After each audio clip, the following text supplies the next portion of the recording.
Amados irmãos, graça e paz. Nós estamos mais uma vez aqui no nosso canal para compartilhar com os irmãos a palavra de Deus.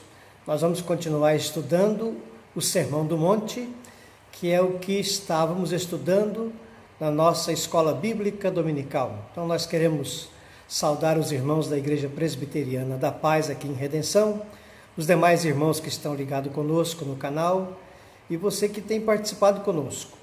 Nós vamos compartilhar hoje uma segunda parte do ensino de Jesus sobre a oração. Nós vimos no estudo passado como não devemos orar. Agora nós veremos aqui como devemos orar, como Jesus ensina que seus discípulos devem orar. No capítulo 6, ele tratou acerca da maneira como exercemos a nossa religiosidade. Ele nos ensinou que devemos guardar ou cuidar em exercer a nossa justiça diante dos homens. E ali ele trata da questão do perigo de dar esmola e de fazer orações só para ser visto pelos homens. Então devemos ajudar as pessoas, fazê-lo de tal maneira que o que faz a mão direita sem que a esquerda veja, e devemos também orar, não conforme oravam os hipócritas, que gostavam de orar em pé nas praças para serem vistos dos homens. E nem deveríamos orar como gentios, usando vãs repetições, que achando que pelo muito falar serão ouvidos. Nós não devemos nos assemelhar a eles, disse Jesus. Então agora, continuando o capítulo 6, no versículo 6, ele diz assim: Tu, porém, quando orares, entra no teu quarto e, fechada a porta, orarás a teu pai que está em secreto, e teu pai que vê em secreto te recompensará. Então Jesus chama a nossa atenção agora para o seu discípulo. Tu, porém, você quando orar, então faça assim.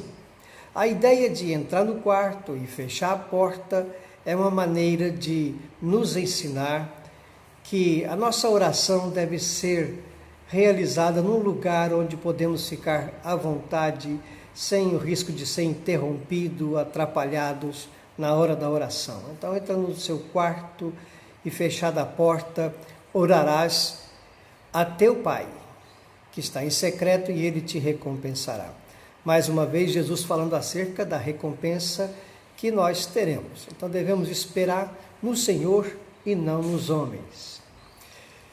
Ele continua dizendo assim: portanto, vós orareis assim, a partir do verso 9. E aqui há uma questão que muitos são contrários, acham que aqui Jesus está dando apenas um modelo e que nós não devemos orar, repetindo assim como está estas palavras.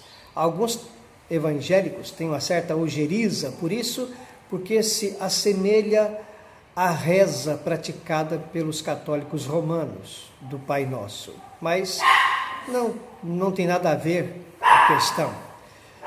Jesus, ele chama a atenção para que nós devemos orar, primeiro dirigindo a nossa oração ao nosso Pai que está nos céus. Devemos ter em mente isso ao ajoelharmos para orar. Devemos saber que estamos nos colocando diante de nosso Pai. E é um privilégio que é concedido àqueles que são filhos de Deus.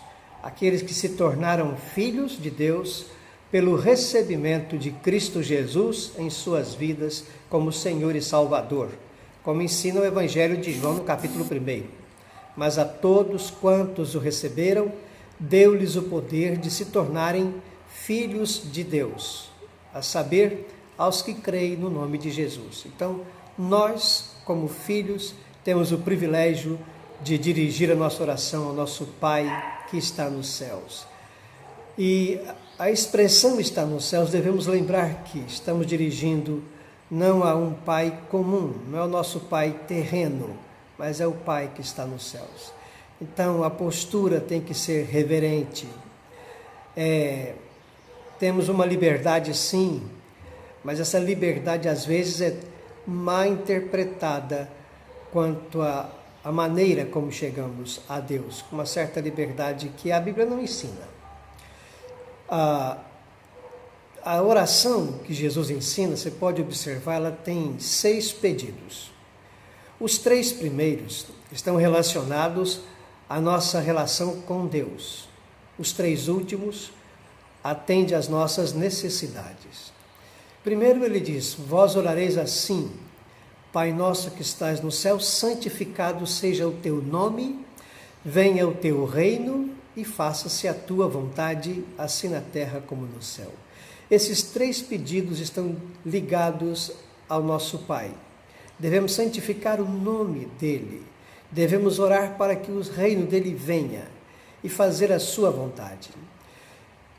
Quando oramos dessa maneira, quando você se posta diante de Deus, de joelho ali, ao nosso Pai Celestial, e que você ora, santificado seja o teu nome, é momento de você refletir e pensar se a maneira como você está vivendo, conduzindo a sua vida cristã, como marido, como esposa, como pai, como filho, como cidadão, como empregado, como patrão, a maneira como você vive a sua vida está santificando o nome de Deus, está honrando o nome de Deus, ou está fazendo com que o nome de Deus seja blasfemado entre os não crentes? É um momento para pensar nisso.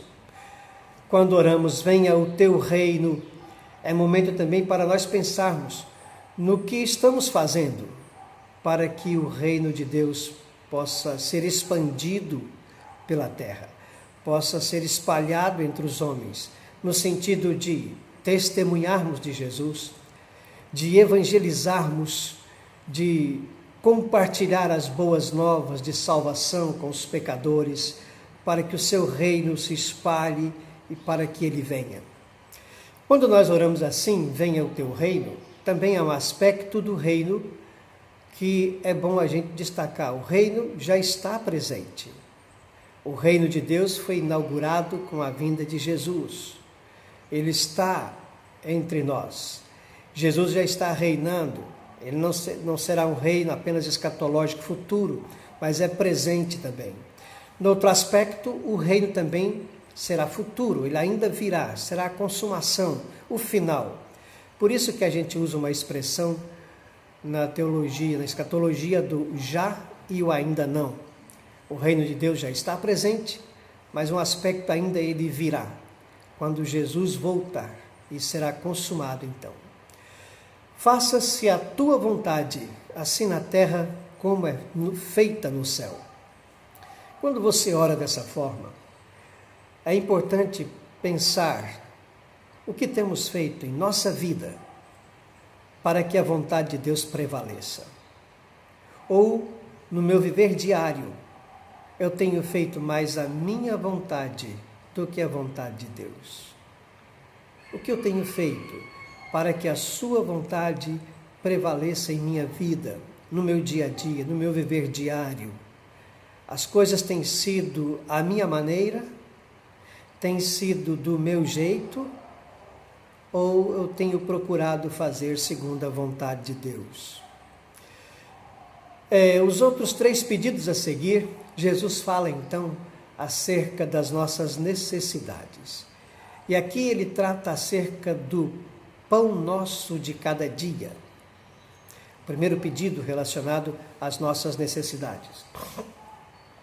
Quando nós pedimos o pão nosso de cada dia, é interessante a gente destacar que aqui Jesus está se referindo àquilo que é básico, o pão. O pão era o alimento básico para os judeus naqueles dias e também para nós hoje. Então, o pão nosso de cada dia. Outro aspecto importante também é o cada dia. Por que não pedirmos o pão para a semana toda, para o mês todo? Por que cada dia? Porque a ideia é de que nós devemos expressar a nossa dependência do nosso Pai Celeste todos os dias. A nossa oração tem que ser dirigida a Ele todos os dias. E pedirmos a Ele o pão nosso. Lembre-se que aqui o pão é o mínimo necessário para a nossa subsistência. Ele não está nos ensinando a pedir o pão com mais outras coisas, com um pão bem recheado, um pão com complementos, mas é o pão nosso de cada dia. O Senhor sabe das nossas necessidades, o que nós precisamos. Segundo pedido, ele fala acerca do perdão dos nossos pecados, das nossas dívidas. Perdoa as nossas dívidas. Ele trata aqui o pecado exatamente como uma dívida que nós não podemos pagar. E quem pagou a nossa dívida foi Jesus, na cruz do Calvário.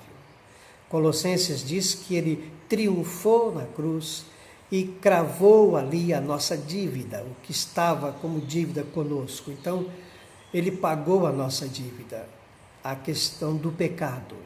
E nós temos que pedir ao Senhor que perdoe as nossas dívidas, perdoe os nossos pecados. Mas aqui há um complemento muito interessante. Ele diz: perdoa as nossas dívidas assim como nós perdoamos os nossos devedores. E esse é um complemento e um complicador, é algo muito sério, porque se você não perdoar os seus devedores, aqueles que pecaram contra ti, se você não perdoar o seu próximo, não perdoar o seu irmão, como você vai chegar diante de Deus para pedir perdão a Ele? A oração diz: perdoa as nossas dívidas assim como. Observa a expressão assim como. Nós temos perdoado aos nossos devedores. Se você não está disposto a perdoar os seus devedores, os que pecaram contra ti, você não deve ter jamais a ousadia de pedir a Deus perdão pelos seus pecados. Então, primeiro devemos perdoar uns aos outros e então pedir ao Senhor que perdoe as nossas dívidas. Pão, perdão, e agora ele fala sobre a proteção. No verso 13 ele diz: não nos deixe cair em tentação, mas livra-nos do mal, pois teu é o reino, o poder e a glória para sempre. Amém. A proteção é do maligno, e não nos deixe cair em tentação, mas nos livra do maligno. A ideia do texto é que nós não seremos tentados. Seremos tentados sim, mas devemos orar, pedir ao Senhor para que não nos deixe cair na tentação. Que ao sermos tentados, nós possamos ser guardados, sustentados por Ele. Então, não nos deixe cair em tentação, mas nos livra do mal. A ideia do mal aqui é do maligno, livrar-nos do diabo, porque o mal, de modo geral, nós estamos sujeitos a eles todos os dias. Às vezes você sofre um acidente, tem um problema de saúde, qualquer tipo de mal. Você é roubado, é assaltado, bate o carro, isso é mal. Mas não é desse mal que Jesus está dizendo, nos livrar do maligno, da ação do diabo. É disso que nós estamos clamando nessa oração. Livra-nos do maligno. A expressão, pois teu é o reino, o poder e a glória, ela aparece na sua Bíblia entre colchetes, mas isso não quer dizer nada, a não ser que ela não apareça em alguns manuscritos considerados os mais importantes, mas ela tem forte ênfase nos outros manuscritos, então é um texto normal, geral e digno da nossa confiança e aceitação. Porque do Senhor é o reino, o poder e a glória. Amém. Assim então é a oração que Jesus nos ensina, com os 6 pedidos, os 3 primeiros relacionados ao nome do Senhor, à vontade do Senhor e ao seu reino. E os 3 últimos, as nossas necessidades, o pão, o perdão e a proteção. Nós clamamos ao Senhor. No verso 14 e 15, para encerrar esse ponto, tem outro aspecto importante. Jesus diz assim: porque se perdoardes aos homens as suas ofensas, também vosso Pai Celeste vos perdoará. Se, porém, não perdoardes aos homens as suas ofensas, tampouco vosso Pai Celeste vos perdoará. Aqui não é tão difícil compreender. O que Jesus está dizendo é que se eu não perdoar os homens que me ofenderam, os que pecaram contra mim, Deus não me perdoará. Então não adianta eu querer buscar o perdão de Deus se eu não estou disposto a conceder perdão aos meus irmãos e a quem me ofendeu. Então precisamos aprender isso porque é condicional aqui. Se eu perdoar, Deus me perdoa. Se eu não perdoar, Ele não perdoa. A questão do perdão, para concluirmos esse ponto, não é uma questão de sentimento. Eu tenho visto muitos irmãos caindo por esta causa. Eu não perdoei porque eu ainda não senti vontade de perdoar. Mas nós não devemos agir guiados pelo nosso coração. O coração é enganoso, desesperadamente corrupto. Nós temos que andar pelo que a Bíblia ensina. Se alguém pecar contra ti e vier a ti e te pedir perdão, perdoa-lhe. Quantas vezes? N vezes, mas perdoa-lhe. Então, o perdão não é sentimento, o perdão é atitude. Você perdoa a pessoa e toma a atitude de dar aquele assunto por encerrado. Você não vai tratar disso mais, nem consigo mesmo, nos seus próprios pensamentos, nem com a pessoa a quem você perdoou e nem com terceiros, comentando o que aconteceu. O assunto está encerrado, pronto, acabou. Isso é perdão. Então não é sentimento, é atitude. Assim o Senhor ensina-nos como nós devemos orar. Que Deus nos ajude a entender e a colocar em prática a oração que o Senhor nos ensinou e é a mais bela de todas as orações. E a propósito, irmão, o título em negrito na sua Bíblia, que está escrito assim, oração dominical, esse título não é inspirado, ele é equivocado, ele não ajuda, ele atrapalha. A oração não é só para os domingos, a oração é diária. Pedimos o pão nosso de cada dia. Então esse título de oração dominical, risca ele da sua Bíblia. Que Deus nos abençoe e até a próxima, e convidamos você para compartilhar com seus amigos, parentes, esse canal que nós estamos usando agora e, se Deus permitir, voltaremos noutra oportunidade com uma outra mensagem. Deus abençoe a todos.